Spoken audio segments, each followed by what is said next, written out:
تیسرا نبی اسلام کے احکامات ہیں. لیکن جب لوگوں نے ایمان قبول کیا تو نبی علیہ السلام کے اعلیٰ کردار کو دیکھ کر کیا.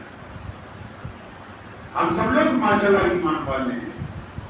اتفاق سے یہ بتائیے کیا ہم اپنے ایمان کی کسوٹی کو کبھی نبی علیہ السلام کی سیرت کے مطابق ناپتے ہیں کہ یا ویسا ہے جیسا نبی علیہ السلام چاہتے ہیں؟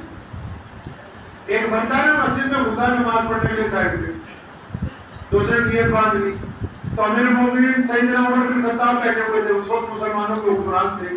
تو کسی نے کہا یا امیر المومنین یہ بڑا اچھا بندہ ہے، دیندار ہے، متقی ہے، پگڑی باندھتا ہے، داڑھی رکھتا ہے، ٹوپی ڈالتا ہے، پجامہ ٹخنوں سے اونچا ہے، نماز پڑھتا ہے، زکات دیتا ہے، صدقہ دیتا ہے. فرمایا اچھا تو اس کو اچھی طرح جانتا ہے؟ فرمایا جی میں اس کو 5 وقت نماز میں دیکھتا ہوں. فرمایا نہیں پھر تم جھوٹ بول رہے ہو.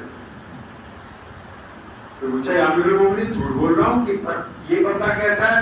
فرمایا اس کے ماں باپ سے جا کے پوچھو نا یہ کیسا ہے. اگر آپ 5 وقت کے نمازی ہیں اور امی ابو کہتے ہیں یہ ٹھگ گئے تو آپ ٹھگ گئے پھر نمازی نہیں ہیں.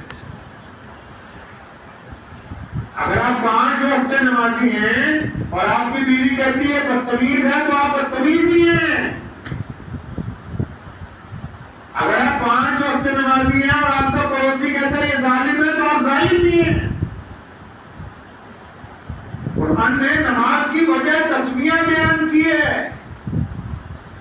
پیارے نبی علیہ السلام کا یہ دین آج دنیا کا سب سے بڑا مذہب بن چکا ہے. پتہ ہے آپ کو آج کائنات میں یہ جو نبی علیہ السلام کی شان میں کئی بار کچھ لوگ بے ادبی کرتے ہیں، آپ بھی یوٹیوب پہ یا فیس بک پہ پڑھتے ہوں گے خبر. یہ جو بے ادبی ہوتی ہے یہ اس لیے نہیں ہو رہی کہ ان کو نبی علیہ السلام سے کوئی دشمنی ہے، نہیں، وہ برداشت نہیں کر پا رہے کہ محمد رسول اللہ کا دین 1450 سال کے بعد بھی اسی رفتار سے چل رہا ہے جیسا محمد رسول اللہ صلی اللہ علیہ وسلم کی زندگی میں چل رہا ہے. یہ حسد ہے، حسد ہے. یہ رشتہ داروں میں بھی تو ہوتا ہے نا، رشتہ داروں میں بھی ہوتا ہے. ایک آدھا یہ چلا جائے تو باقی سوچتے ہیں اس کو نیچے کیسے گرا. تو یہ جو نبی علیہ السلام کی شان میں بے ادبی کرتے ہیں نا، کوئی فلاں ملک سے کوئی فلاں ملک سے، ارے وہ حسد کی وجہ سے ہے، وہ اس لیے پریشان ہے کہ محمد رسول اللہ کا دین ہے. اچھا دنیا والے طاقتور تو ہو سکتے ہیں، محمد رسول اللہ صلی اللہ علیہ وسلم جیسا نظام لے کے نہیں آ سکتے. کیوں؟ کیونکہ جب میرے نبی علیہ السلام آئے انہوں نے صرف 2 باتیں دنیا والوں سے کی. کیا کی؟ فرمایا نبی علیہ السلام نے کہ ایک اللہ اور اس کے رسول کا کہنا مانو. سیدنا ابوبکر صدیق نے کہا یا رسول اللہ لبیک ہے، آپ کو مان لیا. سیدنا بلال نے کہا یا رسول اللہ لبیک ہے، صلی اللہ علیہ وسلم آپ کو مان لیا. سیدنا مولا علی شیر خدا نے کہا بچے ہونے کے باوجود یا رسول اللہ صلی اللہ علیہ وسلم لبیک ہے، آپ کو مان لیا. امی خدیجہ الکبریٰ نے سب سے پہلے کہا یا رسول اللہ لبیک ہے، صلی اللہ علیہ وسلم آپ کو مان لیا. ان لوگوں نے پوچھا یا رسول اللہ کرنا کیا ہے؟ فرمایا بس کرنا کیا ہے؟ اس وقت نماز روزہ تو آئی نہیں تھی. فرمایا کرنا کیا ہے؟ جس نے محمد رسول اللہ کے دین کو مان لیا وہ دنیا کے تمام لوگوں کو برابری کا درجہ دے گا. وہ کسی سے چھوا چھوت نہیں کرے گا، وہ امیر غریب کا فرق نہیں کرے گا، وہ گورے اور کالے کا فرق کو اپنے اندر سے آج سے ختم کر دے گا. یہ اسلام کا انقلابی پیغام ہے. یہ مسجد کو نہیں بن دیا آپ تو صرف یہ تمہیں ہمیں پتا نہیں مسجد کو نہیں کیوں، اس کو دھیان سے نہیں دیکھتے آپ. نماز تو گھر میں بھی پڑھ سکتے تھے. میرے نبی نے مسجد اس لیے بنائی کہ سیدنا ابو ایوب انصاری رضی اللہ تعالیٰ عنہ اور سیدنا ابو بکر صدیق رضی اللہ تعالیٰ عنہ دائیں بائیں کھڑے ہو جائیں، بلال جیسا غلام بیچ میں کھڑا ہو جائے تاکہ آنے والوں کو پتہ ہی نہ لگے ان میں بڑا کون ہے اور چھوٹا کون. آپ دیکھتے نہیں اپنی مسجد میں کوئی ریڑھی چلانے والا، کوئی کیلا بیچنے والا، کوئی کاریگر، کوئی مستری اگر وضو کر کے نماز میں پہلے آ گیا، تراویح میں پہلے آ گیا، کوئی مولوی صاحب دیر سے آئے، کوئی مسلمان افسر دیر سے آئے، کوئی مسلمان وزیر دیر سے آئے، تو اس کو جگہ وہاں ملے گی جہاں قوم کے لوگوں نے جوتیاں اتاری ہیں، کیونکہ یہ رسول اللہ کی مسجد ہے. یہاں کسی کو کسی کے اوپر کوئی درجہ حاصل نہیں ہے. یہ خوبصورتی ہے اسلام کی. محمد رسول اللہ نے 2 عالمی پیغام کائنات کے سامنے رکھا، کہہ دیا کہ بیٹی ہماری ہو دشمن کی ہو، بیٹی ہماری ہو خیر کی ہو. ہم نے اپنی عملی زندگی میں خاص کر کشمیر کے مسلمانوں کو اکثر میں پوچھا کرتا ہوں کہ کیا ہم نے اپنی زندگی میں اپنے غیر مسلم بھائیوں کے ساتھ کیا وتیرہ اپنایا؟ کیا کبھی ہم نے اپنے گریبان پہ جھانک کر کے نہیں جھانکا؟ کون کہتا ہے کہ کسی انسان کے جھوٹے پانی کو پینا حرام ہے؟ محمد رسول اللہ صلی اللہ علیہ وسلم تو اسی برتن میں کھاتے ہیں جس میں بلال کھاتے ہیں. اور نبی علیہ السلام نے مسجد نبی بنائی جب ابھی 4 دیواری پوری نہیں ہوئی، دنیا کی پہلی NGO کا قیام کر دیا. پہلی NGO آپ کے پاس تو شاید نہیں ہوگی مسجد میں. میرے نبی علیہ السلام نے دنیا کا پہلا NGO ٹرسٹ بنا دیا. کہاں؟ ابھی بھی جاؤ تو مسجد نبی میں موجود ہے، جس کو اصحاب صفہ کا چبوترا کہتے ہیں. لوگوں نے پوچھا یا رسول اللہ صلی اللہ علیہ وسلم یہ کیا ہے؟ فرمایا یہ میرے اصحاب صفہ کا چبوترا ہے. کون لوگ ہیں یا رسول اللہ؟ فرمایا جن کے پاس گھر نہیں ہوگا، جن کے پاس کھانا نہیں ہوگا، جن کے پاس کپڑے نہیں ہوں گے، جو اپاہج ہوں گے، جو بیمار ہوں گے، جو لاچار ہوں گے، جو بے وطن ہوں گے، وہ کہاں رہیں گے؟ اس لیے اپنا گھر بنانے سے پہلے اصحاب صفہ کا چبوترا تعمیر کروایا، کیونکہ محمد رسول اللہ یہ چاہتے ہیں کہ میں کھانا بعد میں کھاؤں، اصحاب صفہ کے چبوترے کا قریب پہلے کھانا کھائیں. نبی علیہ السلام نے جو کائنات میں جو دین پہنچایا آگے تک، وہ قوت عمل کے ساتھ محمد رسول اللہ صلی اللہ علیہ وسلم کے اعلیٰ کردار کے ساتھ آگے پہنچا. آپ ذرا اپنے دل پہ ہاتھ رکھ کے پہنچے، پوچھے تو صحیح اپنے دل پہ ہاتھ رکھ کے کہ کیا ہم نبی علیہ السلام کے مطابق زندگی گزار رہے ہیں؟ یہ تو کسی نے بتا دیا کہ وضو کرو، استنجا کرو، پاک ہو جاؤ، مسجد میں آؤ. تو یہ کس سے پوچھنا تھا کہ یہی والی نماز اگر ماں کو گالی دے کر، باپ کو گالی دے کے اگر مسجد میں آؤ گے تو نماز نہیں ہوگی. تو اللہ کریم نے کہہ دیا کہ رب اور رسول کے بعد دنیا میں اگر کوئی سب سے زیادہ قابل احترام ہے تو بولو قابل احترام ہے تو ماں. اور باپ نے فرمایا ماں کے پیروں کے نیچے جنت ہے، باپ جنت کا دروازہ ہے. وہ بلے شاہ نے کہا نا کہ نماز بھی گنتی جاننے ہو، کٹی بھی گنتی جاننے ہو، یا بھی گنتی جاننے ہو. مطلب نماز بھی پڑھتا ہے، جھوٹ بھی بولتا ہے، نماز بھی پڑھتا ہے، بےایمانی بھی کرتا ہے، نماز بھی پڑھتا ہے، کسی کی بیٹی کی طرف غیر گندی نگاہ بھی ڈالتا ہے.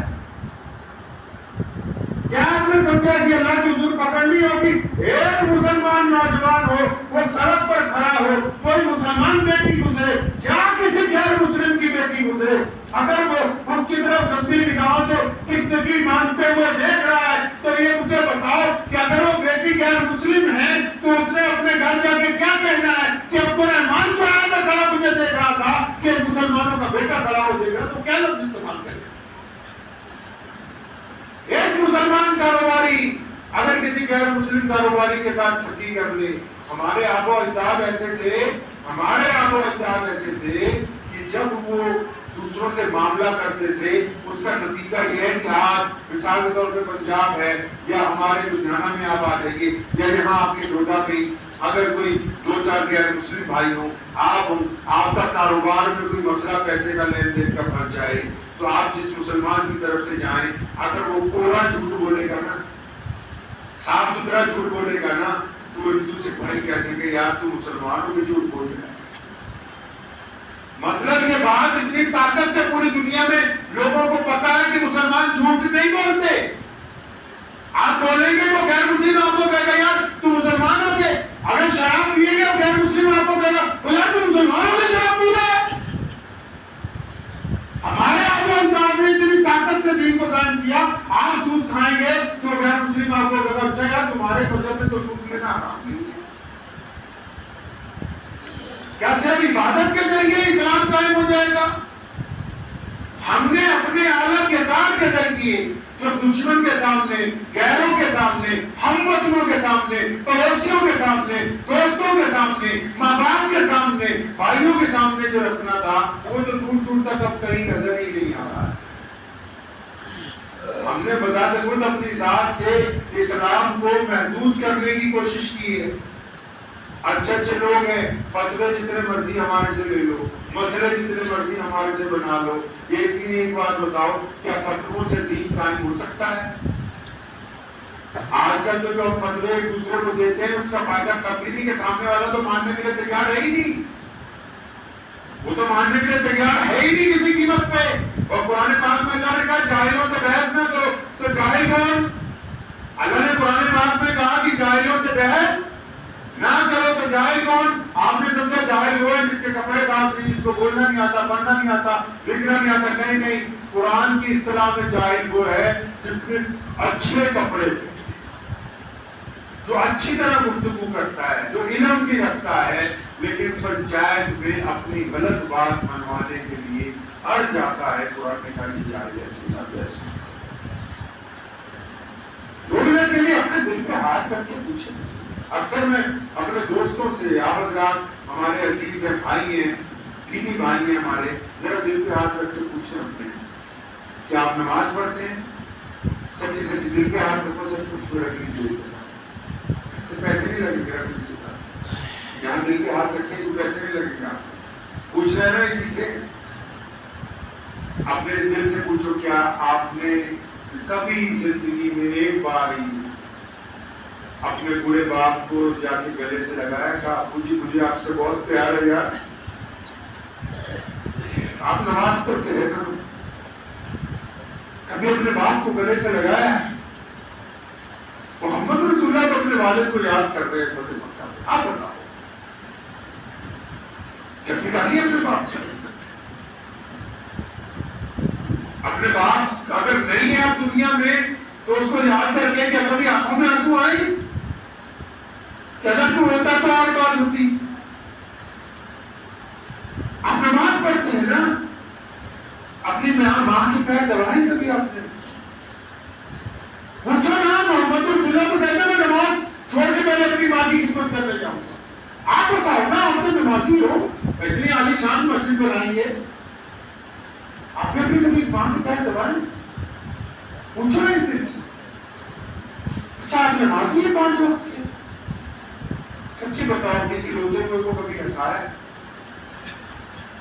بتاؤ نا. پیارے نبی علیہ الصلوۃ والسلام تو روزوں کو ہنساتے ہیں، سندروں کی پادروں کی بیٹھ کے بات سنتے ہیں. آپ بتاؤ، آپ کہتے ہو نا کہ ہم نمازی ہیں، بتاؤ نا نمازی تو روزوں کو ہنساتے ہیں. بتائیں. اچھا آپ نمازی ہو نا، کبھی پڑوسی جو غریب ہے، محتاج ہے، کبھی چپکے سے چند پیسے ڈال کے لفافے میں اس کے دروازے کے نیچے سرکار کی ہوگی، اس کی بھی عزت کا بٹا نہ لگے اور آپ کے بھی دل کو. بتاؤ کچھ ایسا کیا ہے؟ بولتے کیوں نہیں مسلمانوں؟ کچھ کیا ایسا؟ تمہیں پتا ہے تمہاری بہن غریب ہے، تمہارا سگا بھائی غریب ہے، تمہیں پتا ہے کہ تمہارے بڑا پڑوسی کے اوپر مصیبت آئی ہے، تم یہاں 1 لاکھ روپے کا اعلان کروا دو گے؟ بتاؤ تو صحیح، کبھی چھپ کے جا کے اس کی مدد کی؟ آپ کہتے ہیں نا کہ ہم تو مسلمان ہیں، ہم تو بڑے اعلیٰ درجے کے جذباتی مسلمان ہیں. پتا لگے محمد رسول اللہ صلی اللہ علیہ وسلم والا کون سا کام کیا ہے؟ پیارے پیغمبر علیہ السلام اور ان کے خلفاء راشدین تو رات کے اندھیرے میں گولیاں اناج کی رات کے لوگوں کے گھر کے باہر رکھ کے آ جاتے تاکہ سامنے والوں کو یہ بھی نہ پتہ لگے کہ کس کی. آپ تو نمازی ہیں. اچھا کسی غریب کو سڑک میں پکڑ کے لے گئے، ہاتھ پکڑ کے ادھر یا آج مجھے اچھا کھانے کھلاؤ، بتا میرے نبی کی سنت ہے. اچھا کسی ننگے کو کپڑے پہنائے، پتا ہے کہ فلاں آدمی غریب ہے، اس کے کپڑے پھٹے ہوئے ہوتے ہیں، کبھی لے گئے اس کو کہ چل میں تجھے نیا جو رس کرا. کس دن کی بات کر رہے ہیں؟ جو دن پوری دنیا میں بڑی رفتاری سے آگے بڑھ رہا ہے اور یہاں ہم آپس میں ایک دوسرے کے ساتھ بستے کے بعد ہم کسی کو دیوبندی کہہ کے، بریلوی کہہ کے، انصاری کہہ کے، پٹھان، شیخ صاحب، میر صاحب، ڈار صاحب کہہ کے ایک دوسرے کی سارا دن چگلیاں کر رہے ہیں. ہم کس دین کی نمائندگی کریں؟ کیا محمد رسول اللہ صلی اللہ علیہ وسلم کا وہ دین ہمارے پاس موجود ہے؟ بتائیے. ہونا تو یہ چاہیے کہ کوئی بھی غیر مسلم آپ کے علاقے میں آئے، چاہے وہ گھومنے کے لیے آئے، جب وہ واپس جائے گا تو 10,000 تعریفیں کرے گی. میں فلاں علاقے میں گھومنے گیا تھا، وہاں چند مسلمان ملے تھے، انہوں نے بڑی دیانتداری کے ساتھ میرے ساتھ معاملہ کیا، بڑی ایمانداری کے ساتھ معاملہ کیا، کیونکہ رسول اللہ نے جس دن اسلام کی آفیشل بنیاد رکھی تھی، جس دن لوگوں کو یہ بتانا تھا کہ میں اللہ کا نبی بن کے آیا ہوں. قرآن پاک کو اس واقعے کا ذکر اللہ کریم نے کیا ہے اور نبی علیہ السلام السلام نے صفا پہاڑی پہ کھڑے ہو کے جب سب غیر مسلموں کو بلایا اور یہ نہیں کہا کہ اللہ ایک ہے اور یہ بھی نہیں پہلے بتایا کہ میں اللہ کا سچا رسول ہوں، صرف ایک لفظ یہ کہا تھا نبی علیہ السلام نے کہ مکے کے لوگوں بتاؤ تمہارا محمد کے بارے میں کیا خیال ہے صلی اللہ علیہ وسلم۔ فرمایا اگر میں یہ کہہ دوں کہ اس پہاڑ کے نیچے میں کوئی لشکر آ کے تمہیں نقصان پہنچانے کا یقین کر لو گے؟ یہ لفظ نبی علیہ السلام نے کہا تھا بولو مکے کے لوگوں تمہارا محمد کے بارے میں صلی اللہ علیہ وسلم کیا خیال ہے؟ تو بیوپاری اٹھ کے کھڑے ہوئے تھے، انہوں نے کہا 40 سال آپ کو دیکھا ہے، آپ جیسا ایماندار بیوپاری نہیں ہے۔ یہودی اٹھ کے کھڑے ہوئے، انہوں نے کہا محمد صلی اللہ علیہ وسلم ہم اپنی بیٹیاں بہنیں آپ کے خاندان والوں کے یہاں چھوڑ کے جاتے ہیں جب کاروبار کے لیے جاتے ہیں، آپ جیسا حیا والا کوئی نہیں۔ مویشیاں مال کے مالک جو جواہرات کا کام کرتے تھے وہ تھے اے رسول اللہ آپ سے زیادہ امانت کون کر سکتا ہے، جو مال آپ کو دے کے جاتے ہیں ویسے ہی واپس ملتا ہے۔ اور تو نے اٹھ کے کہا تھا کہ سونی صورت والے محمد صلی اللہ علیہ وسلم آپ نے کبھی کسی کی طرف آنکھ اٹھا کر نہیں دیکھا، اس پورے مکے میں اگر سب سے زیادہ باحیا کوئی ہے تو محمد رسول اللہ صلی اللہ علیہ وسلم۔ اور پھر غلام اٹھے بعد میں انہوں نے کہا کہ علی صلی اللہ علیہ وسلم آپ کے علاوہ کون ہوگا جو غریبوں کی دستگیری کرتا ہے؟ آپ نے تو کبھی اپنے گھر سے کسی کو بنا کھانا کھلائے واپس نہیں جانے دیا۔ میرے نبی نے اپنی نبوت کے اعلان کے لیے جس چیز کو بنیاد بنایا وہ نبی علیہ السلام کا اللہ کردار۔ پھر سارے چپ ہو گئے۔ آپ بھی بتائیں، آپ کے دل کو تسلی ہے کہ آپ کی وجہ سے کوئی ایک غیر مسلم بھائی، کوئی ایک ہندو سکھ بھائی، کوئی ایک عیسائی بھائی یہ کہہ دے آپ کی وجہ سے؟ پرسنل لوگوں کا چھوڑ دو، یہ جو آپ نے ٹھیکہ لے رکھا ہے نا ایک دوسرے پہ فتوا لگانے کا، آپ کو اللہ نے جج بھی لگا کے بھیجا ایک دوسرے پہ، آپ جج بھی رکھ گئے ایک دوسرے پہ دوسروں کی بے عزتیاں کرنے کے لیے۔ قرآن نے کہا وَيْلٌ لِكُلِّ ہُمَزَةٍ لُمَزَةٍ، لعنت تباہی ہے ان لوگوں کے لیے جو دوسروں کے عیب تلاش کرتے ہیں پھر ان کو آگے سپلائی کرتے ہیں۔ پڑھنا چاہتے قرآن پاک، فرمایا ان کے لیے تباہی ہے جو سارا دن دوسروں کی بہنوں کی بیٹیوں کی بھائیوں کی لڑکوں کی خبریں لاتے ہیں، پھر وہ سارا دن آگے سپلائی کرتے ہیں کہ اچھا فلاں کا بیٹا ادھر گیا، فلاں کی بیٹی ادھر گیا۔ اللہ فرماتے ہیں ان کے دل کو پھونک دیں گے ہم قیامت والے دن، اور یہ پوچھے گا کہ صرف دل میں کیوں آگ لگی ہے؟ تو حکم ہوگا، جواب دیا جائے گا تجھے بھی تو دنیا میں شوق تھا نا کہ لوگوں کے دل کو تکلیف پہنچائے۔ تو نبی علیہ السلام نے آپ اپنے دل سے پوچھنا کوئی ایک ہے، مجھے جواب دینے کی ضرورت نہیں، کوئی ایک دنیا میں ایسا غیر مسلم ہے جو آپ کی وجہ سے کہتا ہے کہ محمد رسول اللہ کی امت بات کہتے ہیں؟ بتاؤ مسلمانوں، کوئی ایک آپ کا کاروبار کہاں تک ہے؟ لوگ دبئی تک جاتے ہیں، پشاور میں جاؤ وہاں بھی کشمیری مل جاتے ہیں، کہیں بھی چلے جاؤ، دلی میں چلے جاؤ، پنجاب میں، آپ بتاؤ نا اپنے دل پہ ہاتھ رکھ کے۔ اللہ نے جج نہیں لگایا، اس کا کے لیے ممبر بنایا، اور ایک مولانا کی خطیب کی ڈیوٹی ہے کہ سارا ہفتہ دیکھ کے کیا کرتے ہیں اور جمعے والے دن ان کی خرابیاں بتا تاکہ بندے بن جائیں۔ ایک دوسرے کے اوپر نہیں کہا تنقید کرنے۔ میرے والد شیخ اسلام مولانا حبیب الرحمن لدھیانوی رحمۃ اللہ علیہ فرمایا کرتے تھے کہ بتاؤ خود ہی دل پہ ہاتھ رکھ کے بیٹا، کیا ہم نے اپنی ذات سے کبھی کوئی بھلا کیا ہے؟ کہ آپ کے دل کو تسلی کہ میرے ماں باپ مجھ سے راضی کرے؟ کہ بیان صرف لذت کے لیے مت سنیے، اگر دل میں تبدیلی کا ارادہ نہیں ہے تو پھر اس مجلس کا بھی کوئی فائدہ نہیں۔ اگر دل اس بات میں آمادہ نہیں ہو رہا تو اس میں مور لگی ہوئی ہے گمراہی کی، اس کو ضرورت ہے بندگانہ نماز کے ساتھ کلمے اور درود کی تاکہ مور دھل جائے سیاہی کی۔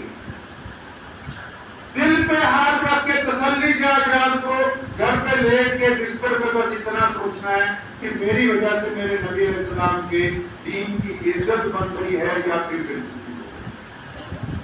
اگر تو آپ کی وجہ سے عزت بن گئی ہے کسی بھی معاملے میں تو آپ یقین رکھیں کہ دنیا میں بھی آپ کامیاب ہیں اور آخرت میں بھی۔ لیکن اگر آپ کی وجہ سے بےعزتی ہو رہی ہے پھر معاملہ خراب ہے، کیا کیوں؟ جب قیامت کا دن ہوگا ساری دنیا کی پیشی اللہ کے آگے ہے، لیکن کلمہ لا الہ الا اللہ محمد رسول اللہ پڑھنے والوں کی پیشی دو جگہ ہونے والی ہے، اللہ کے آگے بھی،